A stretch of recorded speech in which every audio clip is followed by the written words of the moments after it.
سلام. سلام. از همه دوستاش دربارش پرسیدم. هیچ کس نمیدونه چرا یهویی درسشو نیمه کار ول کرد و از دانشگاه رفت. ببین رفیق، من خودم هیچی ازش نمیدونم. اینکه کجا زندگی میکنه، چرا یهویی غیبش زد رفت.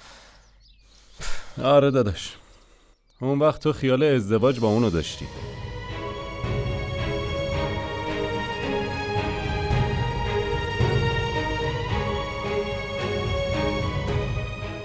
آره دیگه، فکر میکردم بعد دانشگاه بهش پیشنهاد میدم.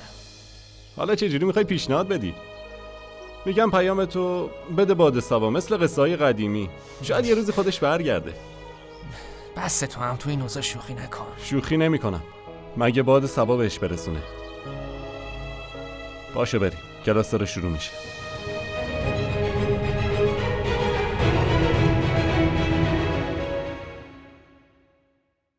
بچه‌های خوب همیشه تمیز و مرتبن.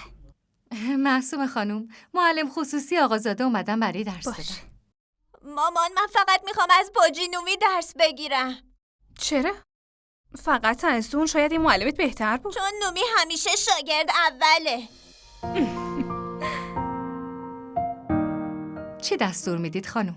شما برین، ما الان میاییم.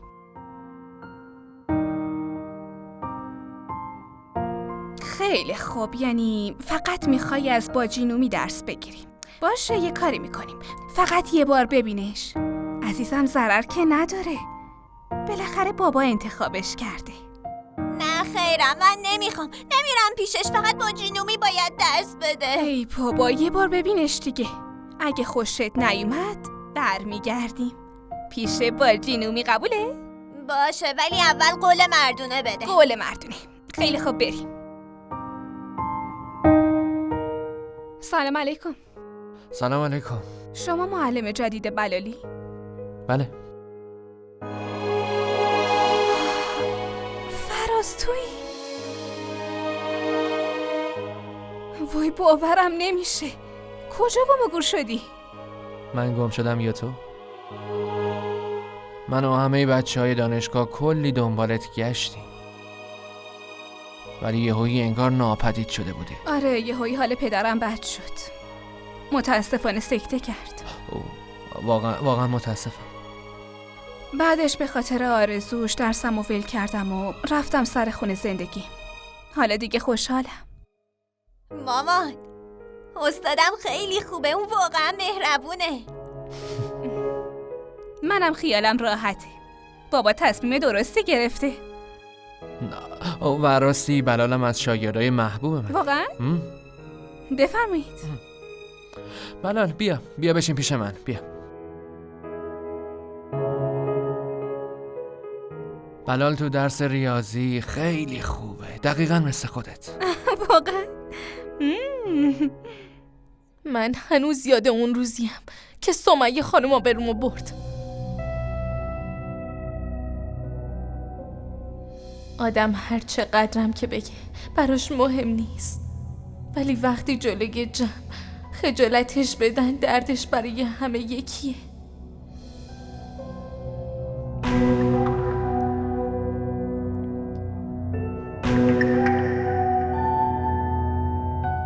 فراز، تو هنوزم همون آدم سرد و سنگدلی. درست میگفتن، تو هیچ وقت عوض نمیشی.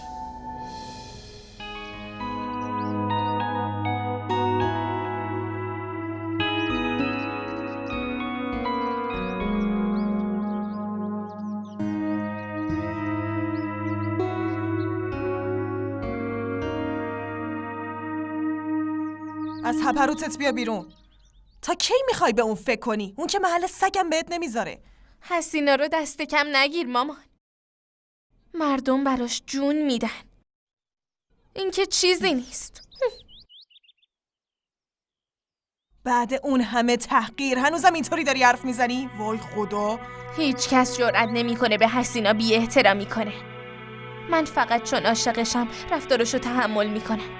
مامان تو چی میفهمی؟ تو عشق حتی دعوای معشوقم لذت داره. خدایا، تا کی میخوای از این لذت ها بچشی؟ تو آدم نمیشی؟ تا وقتی که با هم ازدواج کنه اون منو عروس خودش میکنه. اون یه جوون تحصیل کرده و خوشتیپه. تو چی داری واسه خودت؟ تا 5 خوندی. جز خوشگلی چی داری؟ اصلا با خودت فکر کردی چرا باید بیاد تو رو بگیره آخه؟ خوشگلی رو دست کم نگیر مامان. گاهی فقط همین خوشگلی که به داد آدم میرسه. حالا میبینی مامان. حالا اینا رو ول کن. این برنجارم پاک کن، بذار رو گاز بپزه. من میخوام برم آب بیارم. صبر کن تا ببینی. من باهاش ازدواج میکنم، اون وقت تو هنوز داری با کوزه میری آب میاری.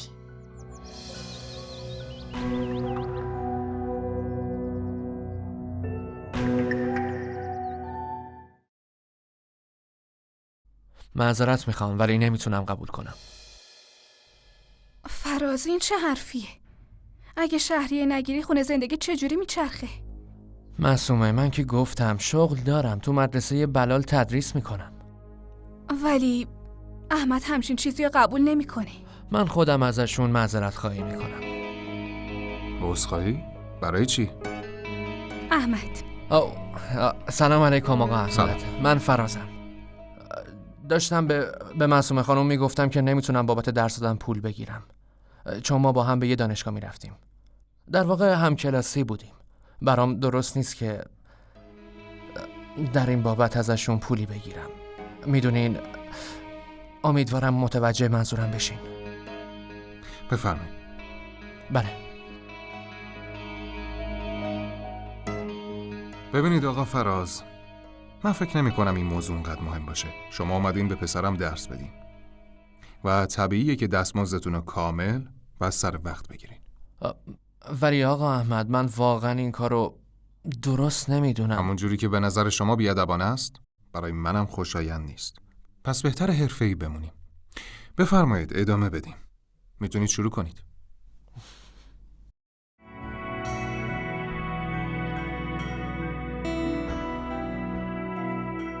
بی خیالش سمیه خانم، ولش کن. گاهی وقتا برای بردن باید یه جوری وانمود کنی که انگار باختی. باید یه لحظه سرتو خم کنی.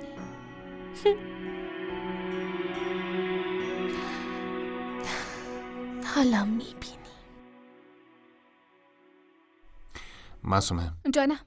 چای منو فراموش نکردی؟ نه، همین که شما رو دیدم گفتم براتون چای بیارم. ممنون.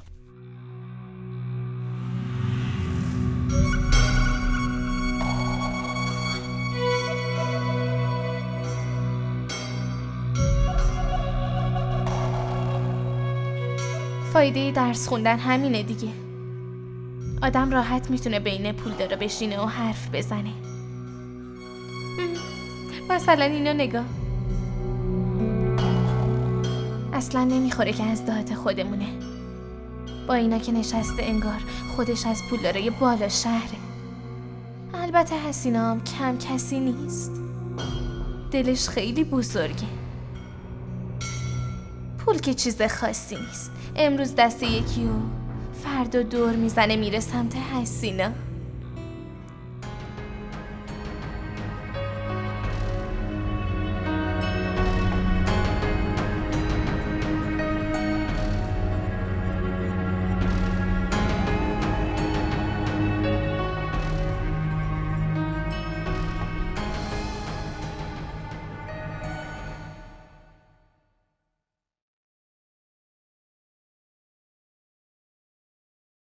بیگم صاحبه اگه گفته بودین خودم براتون دارو می آوردم. نه، من دوست دارم خودم کارای مامانم رو انجام بدم.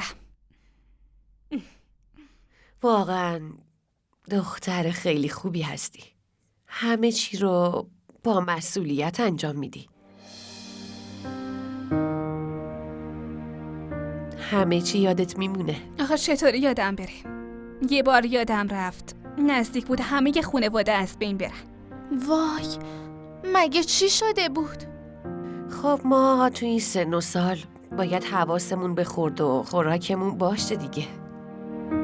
آره درسته. توی ده ما اون جمیله دادی هم قند داشت. یه ذره که دیر میشد قندش میافتاد و رو به موت میشد.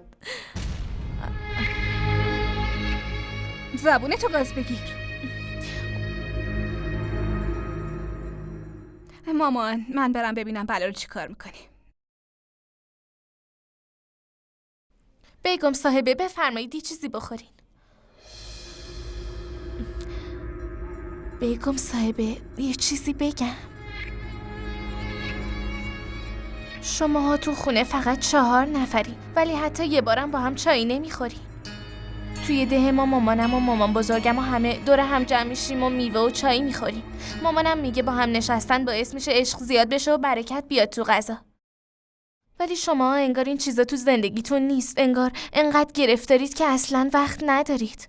مامانم میگه دور هم نشستن خیلی ثواب داره. خب راست میگی، اما زندگی روستایی با زندگی شهری زمین تا آسمون فرق میکنه. آره شما درست میگین. این سیبا رو بخورین، برای شما بریدم. الان تازه دارو خوردم، یکم دیگه میخورم. وای بیگم صاحب، سیب براتون خیلی خوبه. وای وای قیافشو. چی شده حالا مگه؟ پسری که دارم بهش درس میدم پسر اونه. اصلا باورم نمیشه، شاید نمیخوام باور کنم. ببین رفیق، با اون سرعتی که تو میرفتی معلوم بود به مقصد نمیرسی. از اولش هم عجول بودی. بی خیال بابا. ولی خوشحالم که معصوم از زندگی الانش راضیه. پس خودت چی؟ خوشی تو چی شد؟ خوشی اون یعنی خوشی من. بس دیگه، زیادی احساسی شدی. ببین اون دختری که هفته پیش با خواهرتینا رفتیم ببینیمش، یادته؟ دارن برات جورش میکنن تا با هم ازدواج کنی. نه بابا، اون روز منو گول زدن بردن اونجا. خودتون که منو میشناسید، من دیگه علاقه‌ای به ازدواج ندارم. بس کن دیگه، نکنه میخوای سر پیری تنها بمونی؟ تازه یتیمم میشی. آخه بزرگترها از قدیم میگفتن اگه آدم زیادی تو گذشتش گیر کنه حالا هواش مثل بچه یتیم میشه، مثل تو. بس کن دیگه بابا، من دارم میرم، خدافظ. بی خیال، چرت و پرت گفتم، وایسا. نکنه خانم تو رو از روستا آورده اینجا که همین جوری بیکار وایسی اونجا؟ نه بابا، اگه تو بگی من میرم یه چرخی میزنم.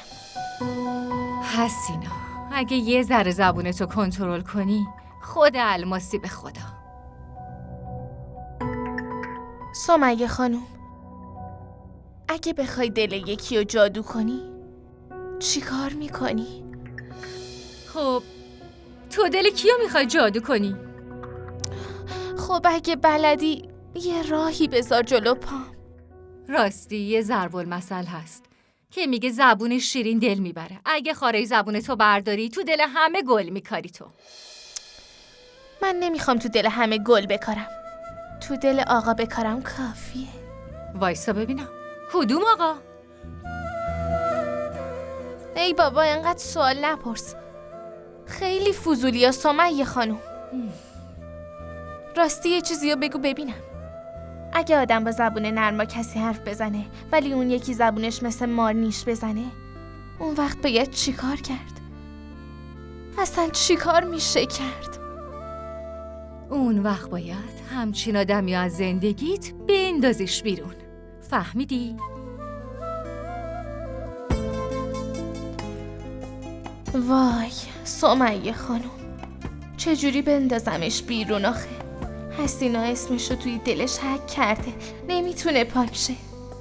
اون شاید فقط 4 تا کلاس بیشتر خونده باشه ولی حسینا همه کتابای عشق و از بره.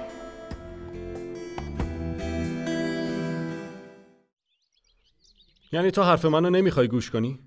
میخوای همینجوری مجنون بمونی؟ تو یه نگاه به سر تا پای من بنداز. من کجام به مجنونا میخوره آخه؟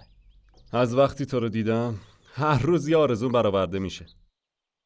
حرف منو گوش کن پسر، ازدواج کن.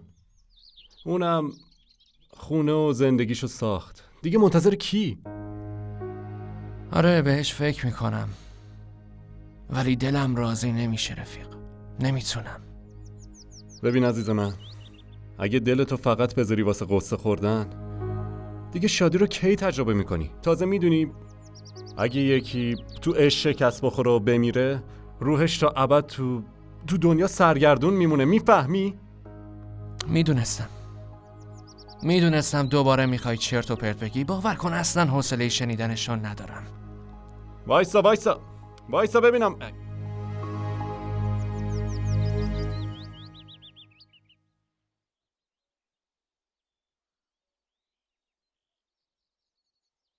تو چرا اینجا خوابیدی؟ چرا؟ مگه چی میشه اینجا بخوابم؟ تازه خود خانم بزرگ گفت که اینجا بشین و یکم آرامش بگیر. معصومه خانم گفت پنکه اتاقت هم درست شده. وظیفه‌شون بود. خانم صداتون کردن. برو بپرس چی میخوان بهت بگن. چی کارت دارن؟ ای خدا، اینم شد کار. خودم برم بپرسم چی کارم داره؟ من حال دویدن و خسته شدن ندارم. اصلا این شهری‌ها رو نمیفهمم. مگه به مهمون این همه کار میدن؟ خوبه همیشه گفتن مهمون حبیب خداست. آخه این چه رفتاریه با مهمون؟ حسینا خانم، تو اینجا مهمون نیستی یا خدمتکاری؟ خدمتکار حسینا هیچ وقت خدمتکار کسی نیست. فقط دلش پیش خانم بزرگه. همین واسه همین 2 کلمه از حرفشو میشنوه. وگرنه حسینا اهل گوش دادن به کسی نیست. تشریف میبرید یه تاکسی صدا کنم؟ نه خیر، برو، خودم میام.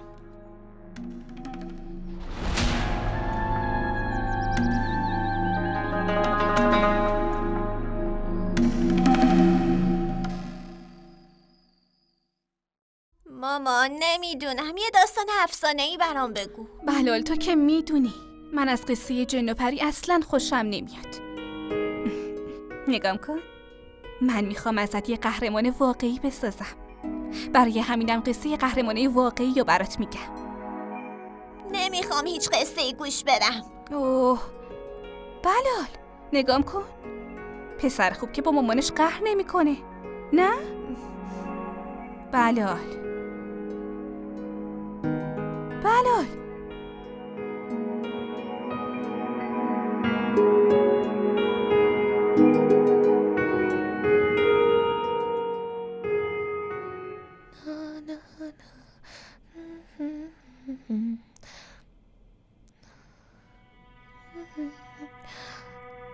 سمیه خانوم، یه چیزی بگم. دارم لباسا رو اتو میکنم. بیا یکم پیشم وایسا، یه ذره با هم حرف بزن. توی سکوت اصلا نمیتونم کار کنم. دست و دلم به کاری نمیره. من که نمیفهمم چه جوری انقدر حرف میزنی و سرت نمیره. سمیه خانوم، بله. من هر چی میگی گوش میدم و خسته نمیشم. پس تو چرا از حرفای من خسته میشی؟ گوش کن دختر، دهن منو باز نکن وگرنه پشیمونت میکنم. نه سمیه خانوم، امروز حسینا خوشحاله. هر چی بگی ناراحت نمیشم. اون وقت چرا خوشحالی؟ از امروز به بعد میخوام همیشه خوشحال باشم. یه چیزی بگو، اگه یکی رو دوست داشته باشی باید چی کار کنی؟ درست حسابیش ازدواج میکنه. اون وقت واسه ازدواج باید خواستگار بیاد. ولی مشکل اینجاست که کی اینجا هست که بیاد خواستگاری من؟ کاش میدونستم اون کیه. والا منم نمیدونم که حاضر تو رو بگیره. یعنی فقط برای ازدواج باید خواستگار بیاد، درسته؟ آره، روالش همینه دیگه. اینه که موضوع رو سخت میکنه. من که اینجا هیچ بزرگتری ندارم که بتونن ازم خواستگاری کنن. اگه میدونستم این بلا سرم میاد، مامانو هم با خودم به شهر میآوردم. این مغز شیطونه تو داره باز به چی فکر میکنه؟ به نظرم حسینا باید خودش واسه خودش خواستگار جور کنه. از خندت معلومه یه دونه ماهش هم انتخاب کردی برای خودت. سمیه خانوم، خود حسینا ماهه. اون ماهی که همیشه میدرخشه. خب همون جوری که میدرخشی لباسا رو هم خوب تو بزن. فهمیدی؟ سمیه خانوم، حتما این لباسا رو با این نوتو برات صاف میکنم. همین فردا پس فردا قراره که بریم. امروز اتو میزنی، فردام عروس میشی.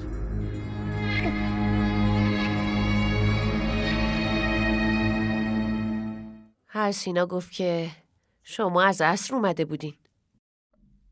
بله مامان، با معلم بلال یه جلسه کوچیک داشتم. بعدشم داشتم چای میخوردم که از دفتر زنگ زدن. مجبور شدم برم. داشتم فکر میکردم. به چی مامان؟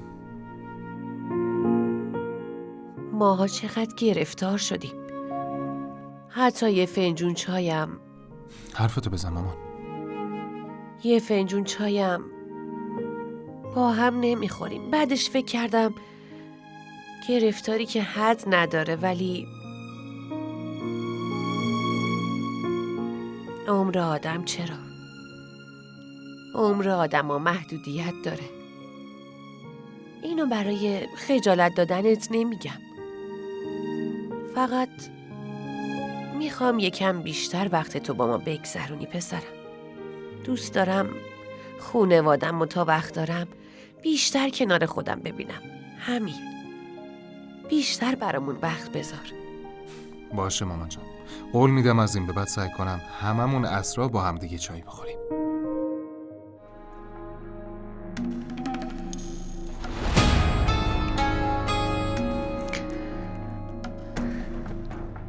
شب بخیر. شب بخیر.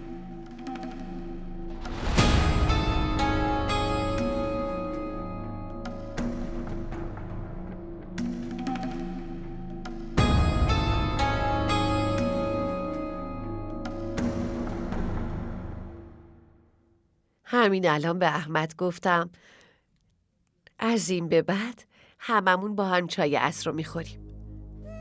خانوم بزرگ کار خیلی خوبی کردین. میگن تا بچه گریه نکنه مادر شیر نمیده. اونم پسرتونه، به هر حال از زن و بچه‌ش هم مهمترید. حسینا تو چرا هرچی میگن میری یه طرف دیگه؟ پسر و عروسم جونشونم برام میدن. خدا کنه همینجوری بمونه خانوم بزرگ. دل آدمو زود عوض میشه. این حرفا چیه؟ بدگمانی خیلی بده. نه خانوم بزرگ، من منظورم آدمای دنیاست. آدمای دنیا یه ذره اینجورین و یه ذره اونجورین دیگه، وگرنه خانوم بزرگ شما و آقا خیلی خوبی. خیلی ممنونم. بیایید این شیر رو بخورید، برای شما آوردم. همین الان گرمش کردم.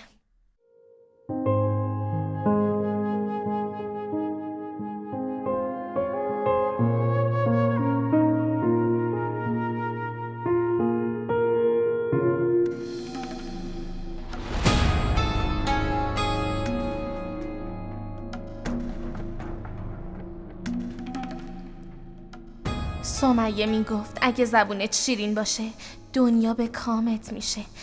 بذار اینو امتحان کنم ببینم درسته یا نه. ولی اون گفت که دیگه نمیخواد منو ببینه. اشکالی نداره، شاید اولین بار که دیدمش عصبانی شده.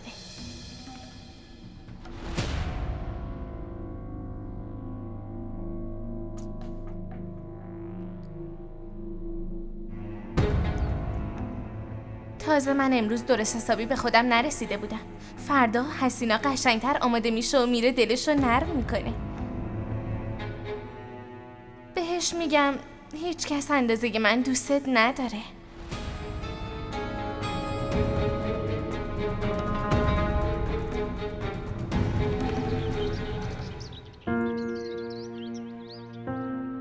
ماما امروز نمیخوام ظرف غذامو ببرم. این آقا کوچولو دیگه سر چی لجبازی میکنه؟ هیچی بابا، فقط یه لجبازی بی خودیه. مامان اصلا حرف منو گوش نمیدی. باشه بگو ببینم چی داری میگی که من نمیشنوم؟ مامان همه ی دوستام یه کتاب دارن به اسم فیری هنز. اونا میگن قهرمان واقعی وجود نداره. هستن پسرم، اگه کتاب درست حسابی خونده بودن خودشون میفهمیدن. البته باید بگم معصومه خانم، بعضی وقتا بد نیست که به حرف بچه‌ها گوش بدی. اصلا تو میدونی این داره چی میگه؟ نه دقیق، فقط یه چیزی راجع به کتابا فهمیدم. آره همه بچه ها قصه جن و پری و شاهزاده گوش میدن. مامان من اصلا وای معصومه خانم، فقط همین مگه چیه؟ من خودم بچه بودم عاشق قصه جن و پری بودم، خیلی خوشم میومد. پس تو قصه جن و پری بلدی؟ حسینا داره دیرش میشه، برو ببین دوستت اومدی یا نه. زود باش. خداحافظ.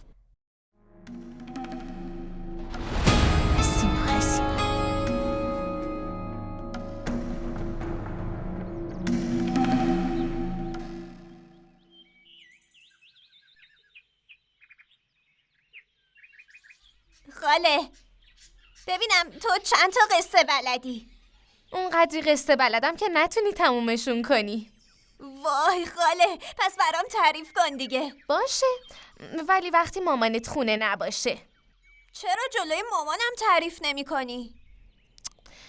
آخه مامانت دوست نداره که من برات قصه تعریف کنم. بعدش هم اگه به خاطر تو منو از این خونه بیرون کنه، توی این شهر بزرگ گم میشم من.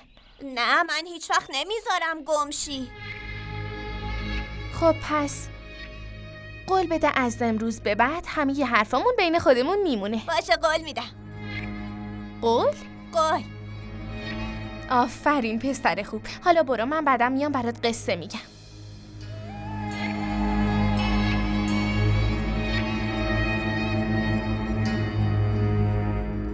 وای حسینا، وقتشه که بیاد. زود باش برو.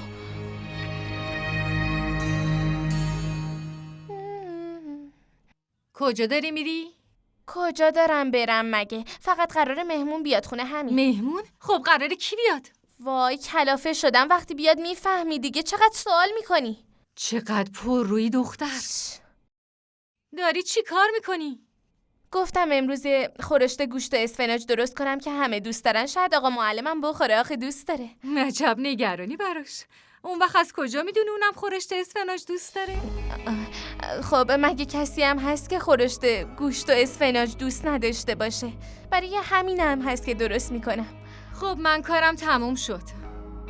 به نظرم آقا معلمم اومده دیگه. چه خبر خوبی سمیه خانوم. فقط 2 دقیقه صبر کن، الان برمیگردم. 2 دقیقه. صبر کن دختر، وایسا ببینم چی میگی. این دیوونه کوچولو معلوم نیست سرش چی میگذره. حتی این چایی هم نبرد اونجا. حالا تو درسش پیشرفت کرده؟ بلال خیلی پیشرفت کرده، ماشاءالله پسر باهوشیه. سمیه خانوم، بله. چرا شما چای آوردین؟ حسینا کو؟ تو آشپزخونه نبود. گفتم خودم بیارم سرد نشه. بفرمایید.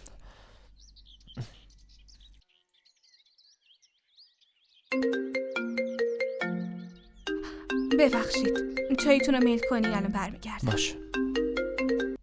الو.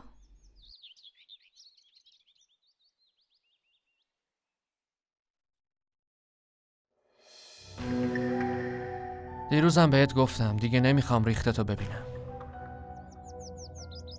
ولی من برات اینو آوردم.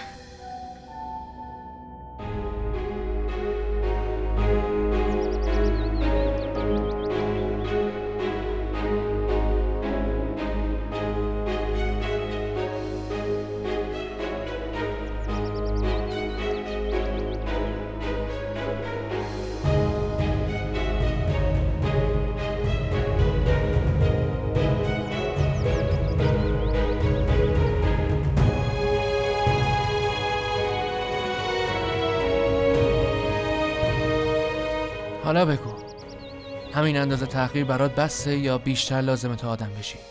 قسم میخورم فراز، من واقعا دوستت دارم. من به عشق نیازی ندارم، اونم از طرف تو، عشق تو. چرا اینجوری حرف میزنی با هم؟ مگه عشقم خار داره؟ در تحمل آدمو زیاد میکنه، ولی کی میره خودشو به مار وسط گل بسپاره؟ یعنی داری میگی من مارم؟ نه، من نگفتم ماری، چون حتی مار بودنم یه اصولی داره. یعنی هیچ احترامی برات ندارم؟ ببین حسینا، احترامو باید با کار درست به دست آورد و از یه دختر پرناز و ادا مثل تو انتظار همچین چیزی نمیره. ولی فراز، من ادا در نمیارم، من واقعا عاشقتم. بس دیگه، بس کن. خودم چند بار دیدمت با پسرا گرم میگیری و میخندی، یه روز با یکی، یه روز با یکی دیگه، واسه زیورالات و رژ لب باشون دوست میشی و وعده ازدواج میدی. همش فیلمه نه؟ خب شوخی بود، بچگی بود. من اشتباه کردم. ببین من کاملا عوض شدم. بس دیگه، بس. هر چیزی که بسوزه جاش تا ابد میمونه. فراز اگه با هم ازدواج کنی من کاملا عوض میشم، قسم مگه میخورم. عقل از سرم پرید آخه که خونوادم رو آلوده کنم با وجود تو؟ نه من خانوادت آلوده نمی کنم. من بهت کلی عشق میدم، قول میدم. خفه شو حسینا. من حتی نگاه کردم به تو رو هم اشتباه میدونم.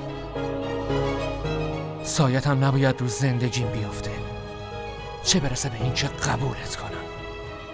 اونایی که محبوبشون قبولشون میکنه آدمای با احترامی هستن. اونا خودشون لایقن، ولی تو لیاقت هیچی رو نداری. هیچی رو. یعنی من تو از نظر من هیچی نیستی. یعنی من هیچ ارزشی برات ندارم. چرا داری؟ ولی زیادی. بی غیرتی تو وجودته. حداقل اونایی که یه ذره با غیرتن چطور جرأت میکنی؟ یه نفر رو انتخاب میکنن و همونجا میمونن، نه مثل تو که از این خونه به اون خونه سرگردونی. آره تو فاحشه. خودت هم خوب میدونی چی دارم میگم. تو به چه حقی منو فاحشه صدا میکنی؟ آره راست میگی. به نظرم اشتباه گفتم. من چطور میتونم بهت بگم فاحشه؟ چون حتی اونا هم یه ذره احترام دارن، ولی تو اونم نه. ببین فراز، هرچی دلت میخواد به هم بگو، من تا آخر عمر بهت گوش میدم. فراز با من ازدواج کن، قسم میخورم خیلی دوست دارم. دست منو ول کن. حالا خوب گوش کن. قبل از اینکه دستم رود بلند شه گم شو از اینجا برو. حتی نمیخوام قیافتو ببینم. چرا عصبانی شدی؟ این خدمتکاری که دارین، این داشت ازم خواستگاری میکرد. ببین چه روی داره. شماها قبل از اینکه کارگر بگیرین یه نگاهی به سطحشون نمیکنین؟ ازم خواستگاری کرده، از من. بهش یاد بدین جاش کجاست. شاید اون پرده زخیم خودپسندی از روی چشاش برداشته شه. حسینا، این چیه دارم میشنوم؟ چطور جرأت کردی؟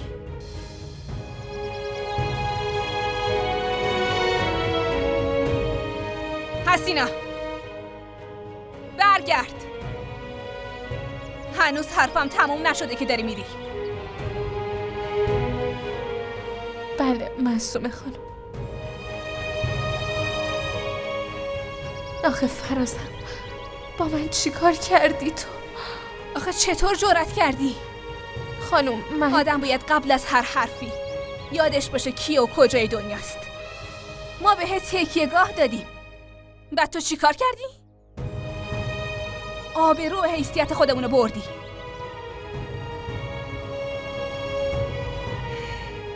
میفهمی چه اشتباهی کردی؟ آره؟ همین حالا از فراز عذرخواهی کن. ببخشید آقا فراز، یادم رفت حد و حدود خودم رو بدونم. خیلی خب باشه قبوله، ولی از امروز به بعد فقط با همسطهای خودت در ارتباط باشی بهتره. یادت نره تو کی هستی و از کجا اومدی. تو توی ده هیچ احترامی نداشتی حسینا. اگه خدا بهت یه فرصت دوباره داده ازش استفاده کن و یه احترامی دست پا کن. حالا دیگه فقط قمارباز و معتاد نیست، قاتلم شده. اوه، این یکی خبر جدیدیه واسه من. حسینا پس واقعا باید خودتو عوض کنی تا مردم گذشته‌تو فراموش کنن و بتونی یه خونه زندگی درست بسازی. نمیدونی نه؟ نصف خواهرای خلافکارا تا آخر عمرشون خونه میمونن و پیر میشن. این دیگه مشکل ما نیست، خودش میدونه و مادرش. من که همچین عروسی و تو این خونه قبول نمی کنم. از اینجا برو، بعداً باید تکلیفتو روشن کنن.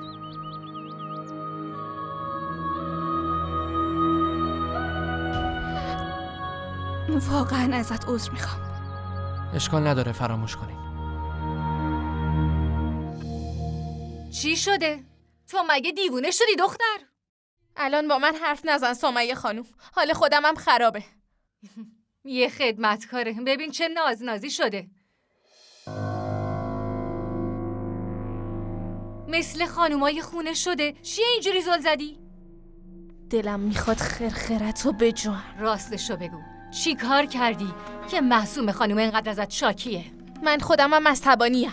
به عصبانیت تو کاری ندارم، به عصبانیت معصوم خانوم کار دارم. تو که خودت انقدر داری هرس میخوری خودت برو ازش بپرس. حسینا، از آسمون بیا پایین. اینقدر ناز نکن، خانومای خونم اینجوری ادا در نمیارن. یه لحظه فکر کن من خودم خانوم این خونم. میدونی چیه؟ فکر کنم تو واقعا دیوونه شدی. آره من دیوونه شدم. کسی بهت نگفته با دیوونه در بیافتی ضرر میکنی؟ گم شو بابا، حال ندارم باید بحث کنم. خاله امروز مامانم کلاس رو تعطیل کرده، میای برام قصه فعلا بگی؟ نمیدونم. حالا از جلوی چشام دور شو. حالا چی کار کنم؟ اون دعوات با معصوم خانوم بوده، چرا عصبانیت تو سر بچه خالی میکنی؟ به من چه؟ بچه‌شه دیگه. گوش کن، برو یه جوری درستش کن وگرنه بیگم صاحبه میفرستت ده. حسینا واسه برگشتن به ده نیومده اینجا. ولم کن سمیه خانوم. گوشیو بده، میخوام به مامانم زنگ بزنم. وای چه سری نرمیشی و رنگ عوض میکنی وقتی کارت گیره. بیا بگیرش. حتی ظرفارم همینجا ول کرده. خیلی متاسفم معصومه. تقصیر من بود که این شلوغ بازی‌ها پیش اومد. نه فراز، همش تقصیر حسیناست. آدم نباید اینقدر از کنترل خارج شه. از همون اولین باری که دیدمش حس می‌کردم یه چیزی ته دلش خرابه. خوب شد خودش گندشو در آورد. گند؟ منظورت از گند چیه؟ همین دیگه. تو ده معروف بود به گندکاری. با پسرها دوست میشد و پولشونو میخورد. اگه اینطوری پیش بره بین خدمتکارا یه موج فساد درست میشه. معصومه، واسه همین میگم هرچی زودتر از شرش خلاص شی بهتره. اون عین داداش قاتلشه. فکر نکنی فرق داره، خیلی خطرناکه. خیلی. من امروز با مامان حرف میزنم. همچین دختر فتنه‌گری نباید تو خونمون بمونه.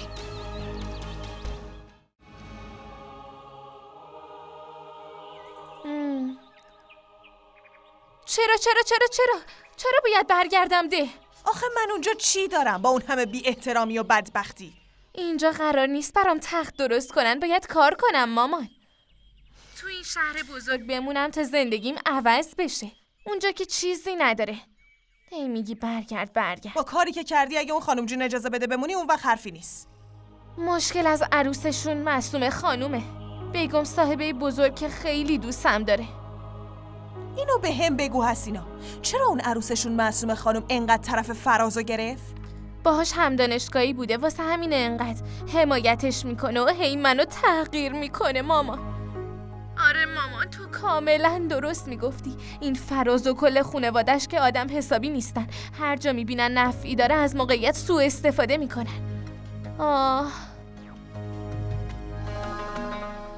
میگم مامان بعدن حرف میزنیم.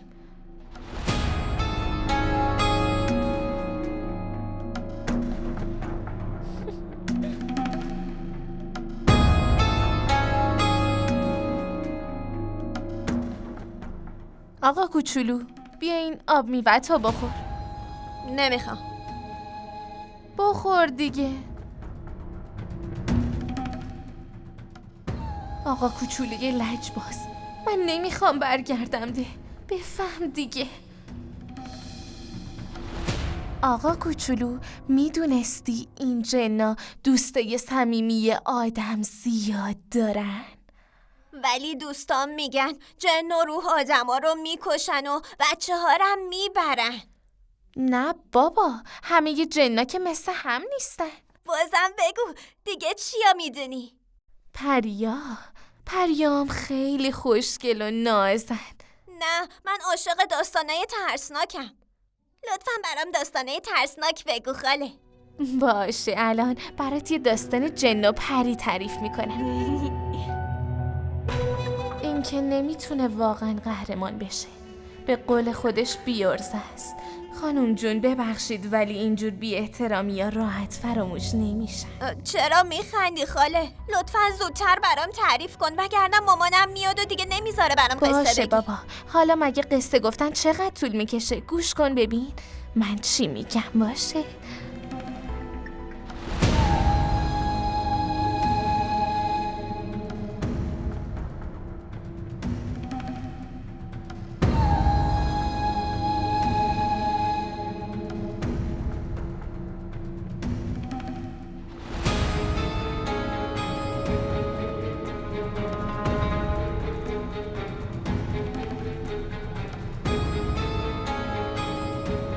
باشه بعدم بهت زنگ سلام می‌زنم. علیکم آقا.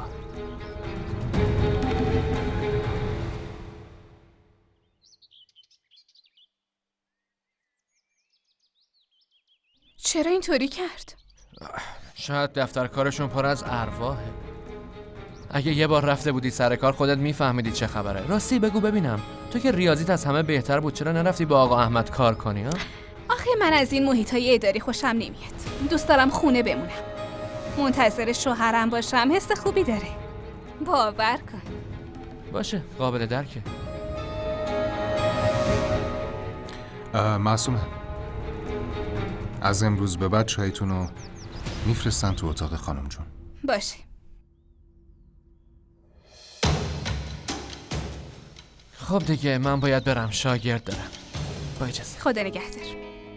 خدا نگهدار. خدا حافظ.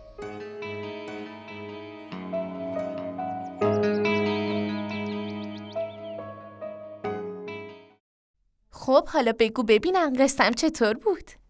خیلی خوب بود ولی من ترسیدم. مامان راست میگه.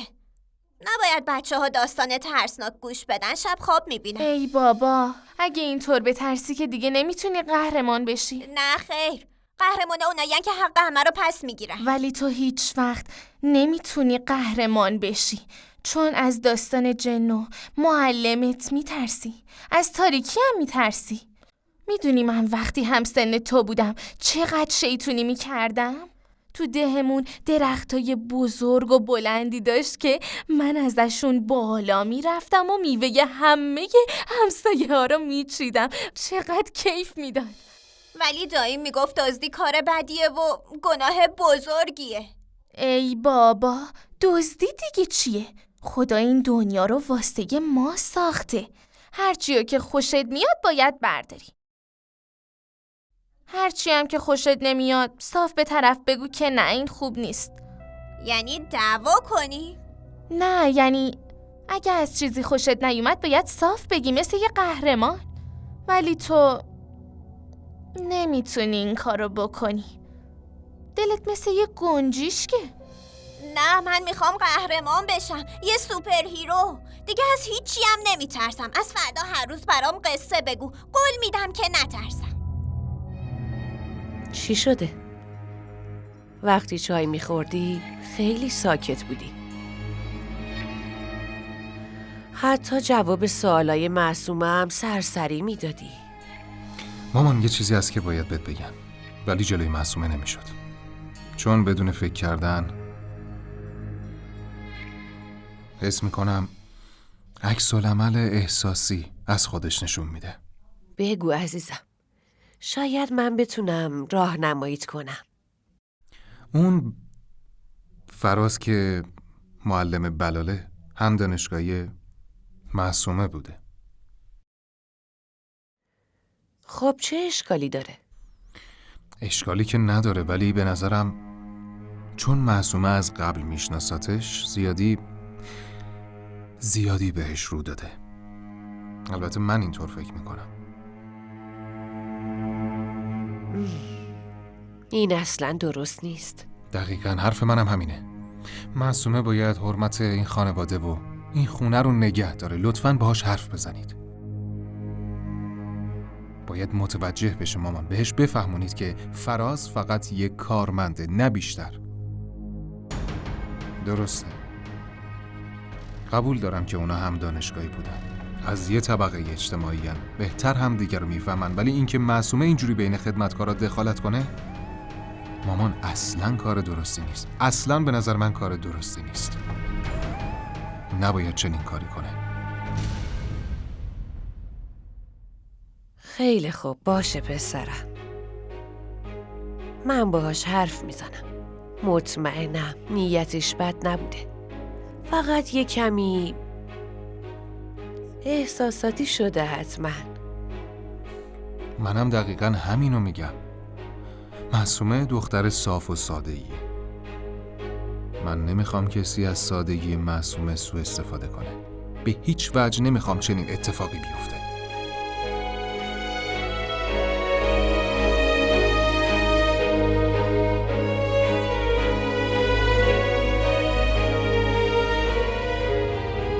ببین خودت خواستی ها. یه وقت نری از دستم پیش مامانت شکایت کنی.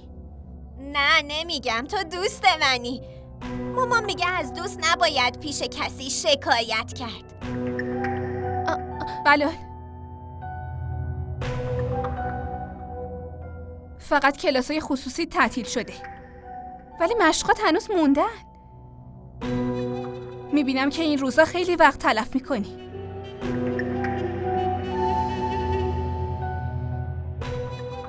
کتاباتو در بیار.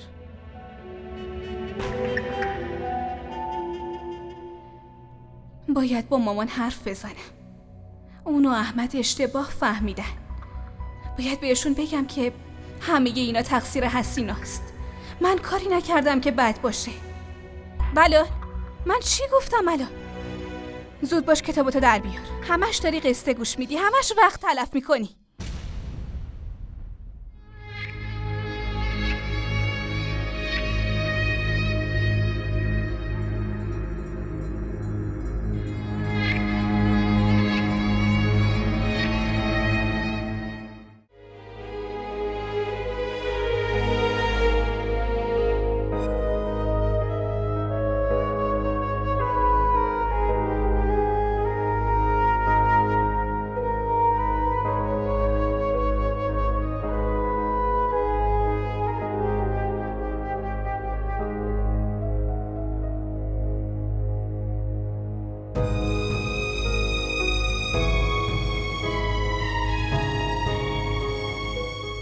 حسینه جان.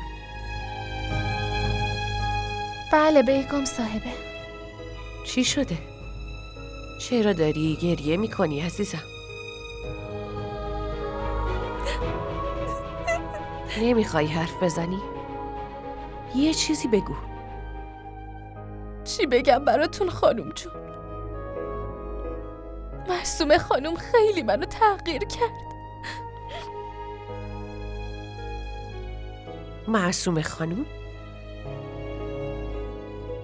مگه چی بهت گفته؟ بیگم صاحبه چی بگم، این معلم فراز نمیتونه ببینه که شما حسینا رو دوست دارید.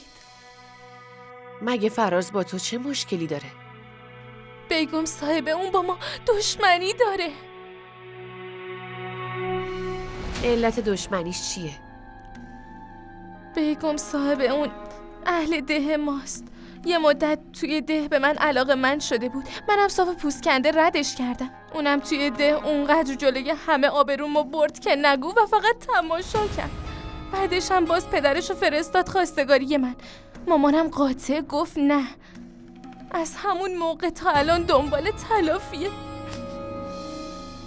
ولی مادرت هیچ وقت اینو به ما نگفته بود. بیگم صاحبه ما رعیت و گفتن این چیزا برامون آسون نیست. شرممون میاد، ما هم یه ذره آبرو داریم دیگه. اون قضیه قتلم از دستمون در رفته بود، وگرنه از شما کمک نمیخواستیم. خب تو چرا تا الان ساکت بودی؟ فقط به خاطر حفظ آبروی شما ساکت موندم خانم بزرگ، وگرنه منم کلی چیزا داشتم که به اون معلم بگم و رسواش کنم. آفرین بهت حسینا، خوب کردی که ساکت بودی. بیگم صاحبه شما برای حسینا مثل بوتین. واسه شما هر چقدر که حسینا تغییر بشه بازم کمه. و خانم بزرگ به خاطر این امارت حسینا حتی جونش هم میده و براش کم نمیذاره. شما خیلی بزرگواری.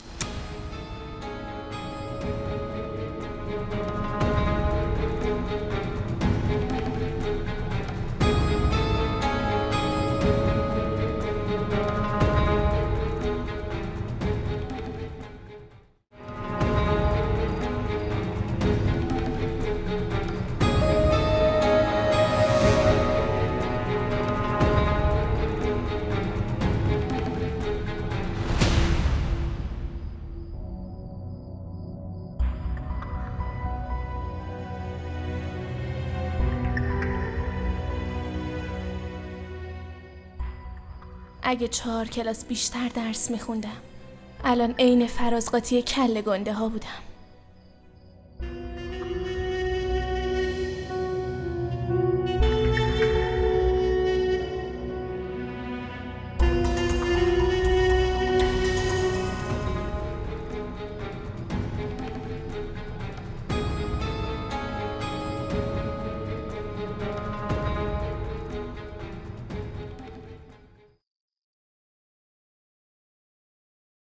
تو خیلی ساده ای. مهربونم هستی. و خوشحالم که اهل راستی و صداقتی. مامان من خوشم نیومد که موقع اون شکایت بیام تو و یه چیز نامربوط بگم. خوب کردی که اینجوری رفتار کردی. کار خیلی عاقلانه‌ای کردی. همینه که دارن ازت تعریف میکنن. پس شما میخوای حسینا رو برگردونی ده؟ مامان من نمیخوام بازم بیاد و تو این خونه دردسر درست کنه. معصومه، یکم با خون سردی فکر کن.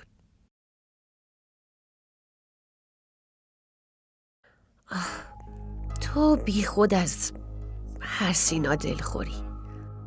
یادت بیاد یه بار خودت گفتی شیطونه، بازیگوشه، لوسه ولی بددل نیست. مامان شما داری طرف حسینا رو میگیری. برام عجیبه واقعا. اگه از نگاه من میبینی هم صحبتی با فراز در شأن شما نیست.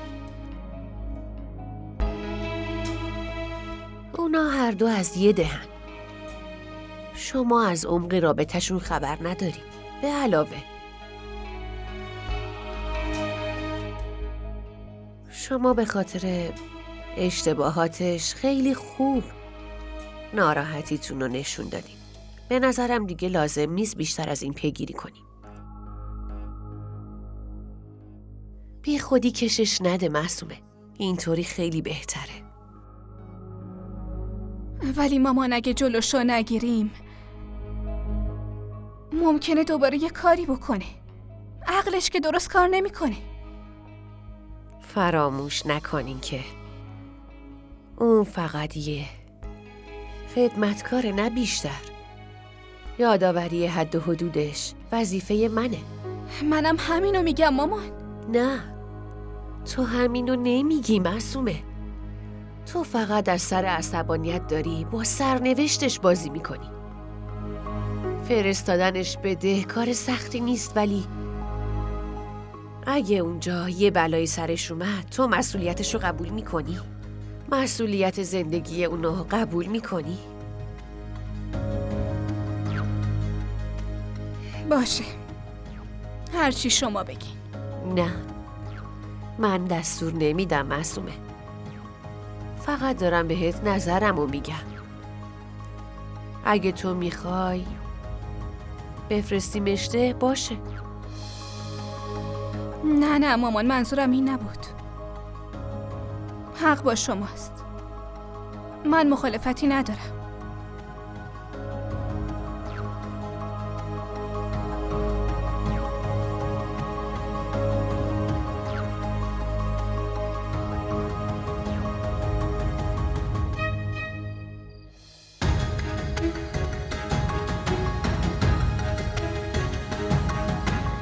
خیلی خوب. اگه کار تموم شده سفره بندازم؟ نه هنوز تموم نشده، ولی دارم فکر میکنم که بقیه‌شو فردا انجام بدم. چرا داری اطلاعات این فایل رو به لپتاپ منتقل میکنی؟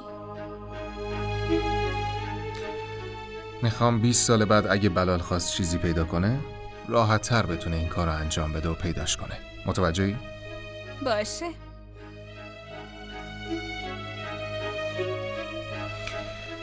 پس این فایلا پیش تو بمونه، بقیه‌ش هم بمونه برای فردا. قبول معصومه؟ باشه.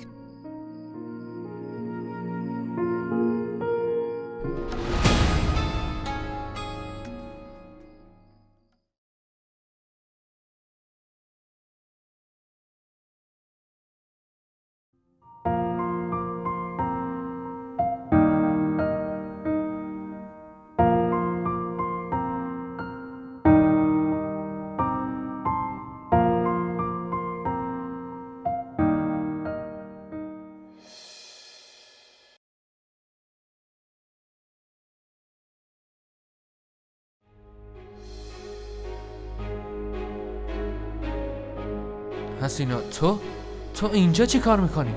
ببین، انقدر دنبالت گشتم تا پیدات کردم. خیلی دویده بودی که ازم فرار کنی، نه؟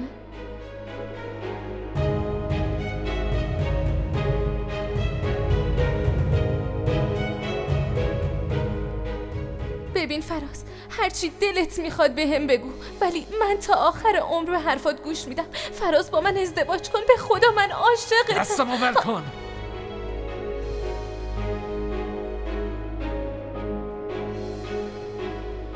سلام قربان.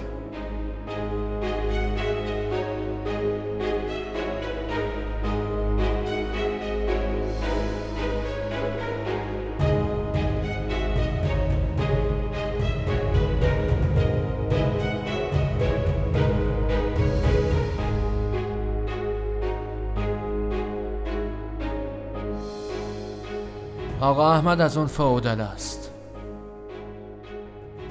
بهتره فقط خودتو یه کارمند بدونی و کارتو بکنی.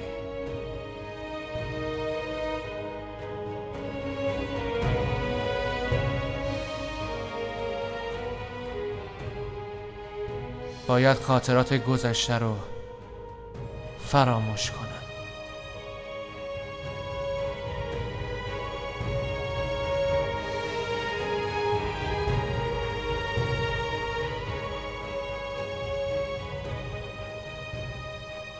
ادامه بده، حسینا رو تحقیر کن.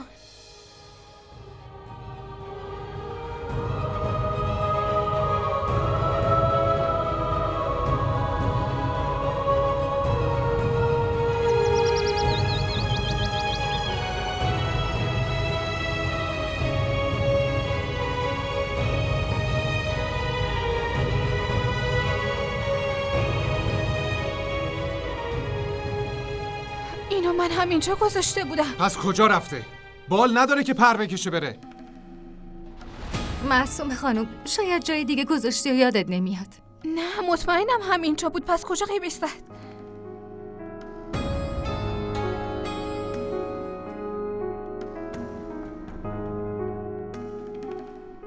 چی شده؟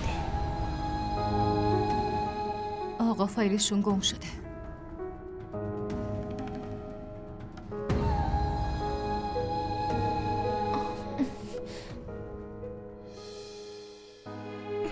کجا داری میری؟ من همینجا گذاشته بودم.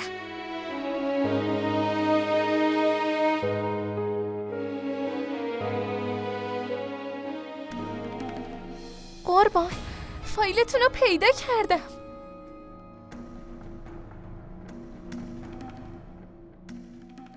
بیا تحویل بگیر. یه جا میذاری، جای دیگه دنبالش میگردی، آخرش هم یه جای دیگه پیداش میکنی. اگه طبق حرفتون میگشتیم هیچ وقت پیدا نمیشد. ممنون.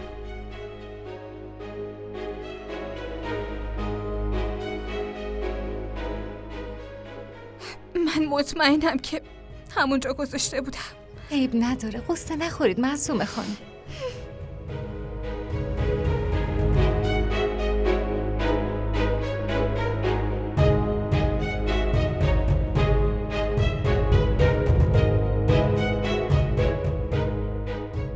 یه جا میذاری، جای دیگه دنبالش میگردی، آخرش هم یه جای دیگه پیداش میکنی. اگه طبق حرفتون میگشتیم هیچ وقت پیدا نمیشد. بلال، چی کار داری میکنی؟ اینقدر تکون نخور. داری وقتمو تلف میکنی. بابا قراره بیاد، باید براش آب میوه درست کنم. بقیه کار رو خودت بکن. ناهارش هم بذار تو کیفش. نمیشه مدرسه نری. از غذای تکراری هم خسته نمیشه. چشم معصومه خانم. من غذای تکراری نمیخوام. تو شاهزاده‌ای؟ حرفت باید خریدار داشته باشه. واقعا میخوای بازم غذای تکراری ببری؟ آخه چطوری؟ باید چی کار کنم؟ یادته اون قصه ای که دیروز برات گفتم؟ اون قهرمان چجوری همه چیو به نفع خودش تموم کرد. تو هم باید همین کارو بکنی.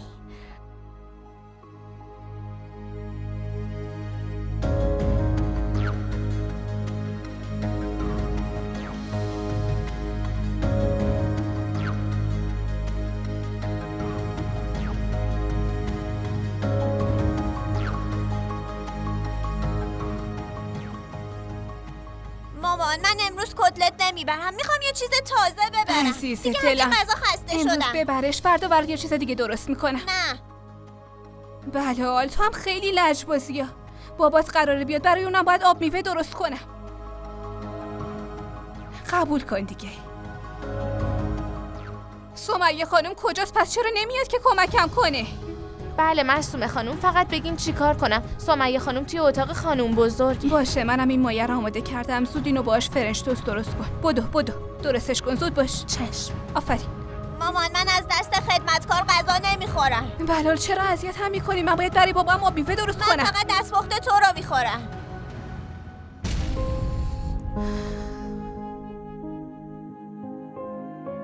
چقدر لجبازی پسر، برو کنار. سلام علیکم. سلام احمد. اولین بار بعد این همه سال وقتی اومدم نفهمیدی من رسیدم. اینقدر مشغول احترام گذاشتم اشکال به نداره، آقا زدم که اشکال حواسم. خودم انجامش میدم.